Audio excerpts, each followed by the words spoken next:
ഇന്ന് മനുഷ്യജീവിതത്തെ ഏറ്റവും കൂടുതൽ സ്വാധീനിക്കുന്ന ഒന്നായി വാട്സപ്പ് മാറിയിരിക്കുകയാണ്. സ്കൂളുകളും കോളേജുകളും ഓഫീസുകൾ മുതൽ കുടുംബങ്ങളിൽ വരെ ഒഴിച്ചുകൂടാനാവാത്ത ഒന്നായി വാട്സപ്പ് മാറി. വിവരങ്ങൾ കൈമാറുന്നതിനും യാത്രകൾ പ്ലാൻ ചെയ്യുന്നതിനുമൊക്കെ നാം ആദ്യം ആശ്രയിക്കുക വാട്സാപ്പിനെയാണ്. രാജ്യത്ത് സന്ദേശങ്ങൾ കൈമാറുന്നതിനായി ആളുകൾ ഏറ്റവും അധികം ഉപയോഗിക്കുന്ന പ്ലാറ്റ്ഫോമുകളിൽ ഒന്നാണ് വാട്സപ്പ്.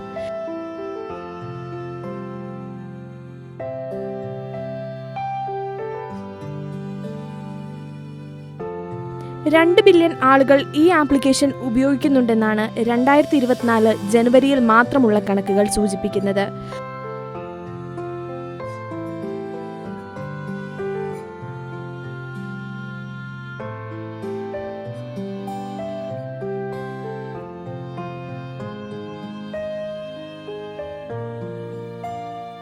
പക്ഷേ നമ്മുടെ വാട്സാപ്പിൽ നമ്മൾ പറയുന്ന ചില വാക്കുകളും ഉള്ളടക്കങ്ങളും കാരണം നിരോധനം ലഭിക്കാനും ചിലപ്പോൾ നിയമ നടപടികൾക്കും കാരണമായേക്കാം.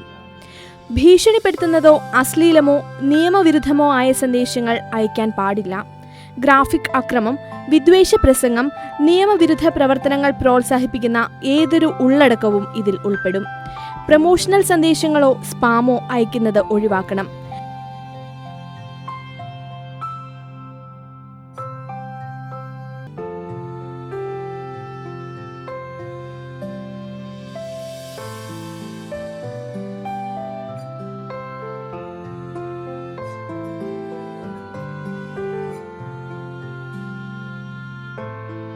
തെറ്റിദ്ധരിപ്പിക്കുന്ന പ്രസ്താവനകൾ, തെറ്റായ വിവരങ്ങൾ പങ്കുവെക്കുക, ഇവയൊക്കെ വാട്സപ്പ് നിരോധനത്തിലേക്ക് കൊണ്ടുവരാം. ഓരോ വിവരങ്ങളും മറ്റുള്ളവരിലേക്ക് അയക്കുന്നതിന് മുമ്പ് അതിലെ കൃത്യത ഉറപ്പാക്കണം.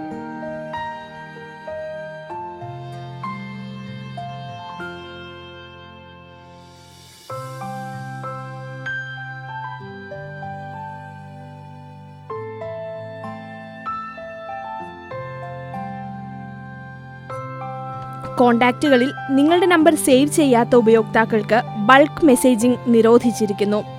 സ്പാമോ പ്രമോഷണൽ സന്ദേശങ്ങളോ അയക്കുന്നത് ഒഴിവാക്കണം. ഒപ്പം ഫയലുകൾ അയക്കുമ്പോൾ നാം ചില കാര്യങ്ങൾ ശ്രദ്ധിക്കണം. ഷെയർ ചെയ്യുന്ന ഈ ഫയലുകൾ നിയമാനുസൃതവും സുരക്ഷിതവുമാണെന്ന് ഉറപ്പാക്കണം.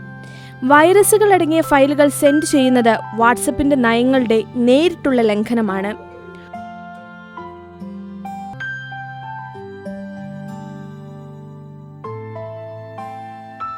ഓട്ടോമേറ്റഡ് ഡാറ്റ പ്രോസസ്സിംഗ് പ്രക്രിയയിലൂടെ ഒരു അവലോകന പ്രക്രിയയെ നടത്തുകയും തീരുമാനങ്ങൾ എടുക്കുകയും ചെയ്യുന്നുണ്ട് WhatsApp.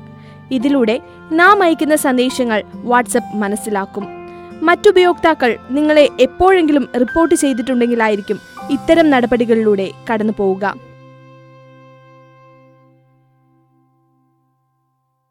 Online desk, Kairali news.